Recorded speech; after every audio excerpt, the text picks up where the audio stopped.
Alhamdulillahi Rabbil Alameen. As-salatu was-salamu ala khatamin nabiyyin wa ala alihi wa sahbihi ajma'in, amma ba'd.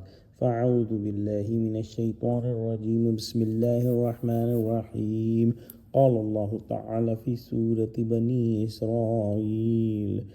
وَإِذَا قَرَأْتَ الْقُرْآنَ جَعَلْنَا بَيْنَكَ وَبَيْنَ الَّذِينَ لَا يُؤْمِنُونَ بِالْآخِرَةِ حِجَابًا مَسْتُورًا وَجَعَلْنَا عَلَى قُلُوبِهِمْ أَكِنَّةً أَن يَفْقَهُوهُ وَفِي آذَانِهِمْ وَقْرًا وَإِذَا ذَكَرْتَ رَبَّكَ فِي الْقُرْآنِ وَحْدَهُ وَلَّوْا عَلَى أَدْبَارِهِمْ نُفُورًا. Translation: And when you recite the Quran, we put a hidden barrier between you and them who do not believe in life of the hereafter. And we have put a cover on their hearts so that they do not understand it. And we cause deafness in their ears. And when you mention of your Rabb while reciting Quran as one, the only Rabb, they turn their backs in aversion. In these ayahs, Allah subhanahu wa ta'ala has conveyed to us certain matters regarding the disbelievers. These disbelievers do not believe in the hereafter, and that is the main reason that they take no heed of their ultimate outcome, whether good or bad. So when they don't believe about hereafter, why would they pay attention to guidance when they have no concern for salvation? Why would they reflect on the words and states of the messenger or feel the need to approach his noble presence?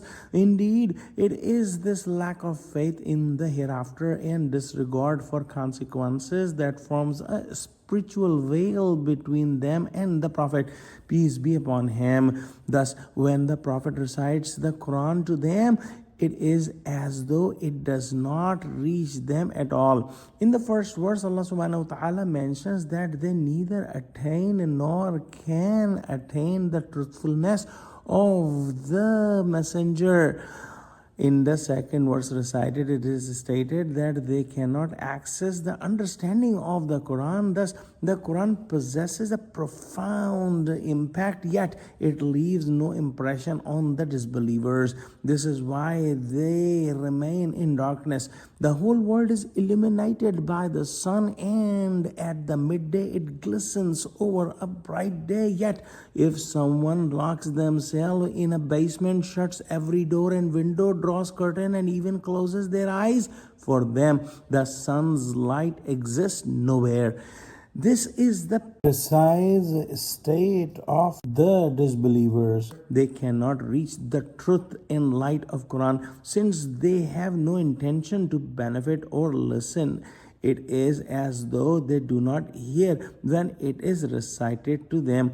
The veils placed upon them by Allah subhanahu wa ta'ala, in fact, a reflection of their own will and their own declaration. As mentioned in Surah Fasalat, they say, translation: Our hearts are veiled from that to which you call us.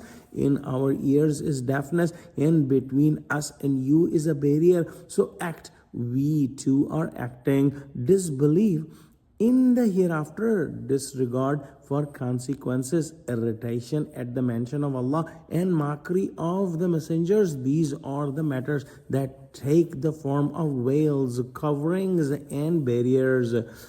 These disbelievers become agitated, irritable, and turn away when the remembrance of Allah subhanahu wa ta'ala is mentioned. Yet, when their false deities are brought up, they became delighted and joyful. Let's pray that Allah subhanahu wa ta'ala give us true understanding of Quran, connect us with the truthful people. Oh Allah, make us steadfast on Tawheed. Oh Allah, open our hearts for the light of Quran. Ameen. Wa akhiru da'wana anil hamdulillahi rabbil alameen. Wassalamu alaikum wa rahmatullahi wa barakatuhu.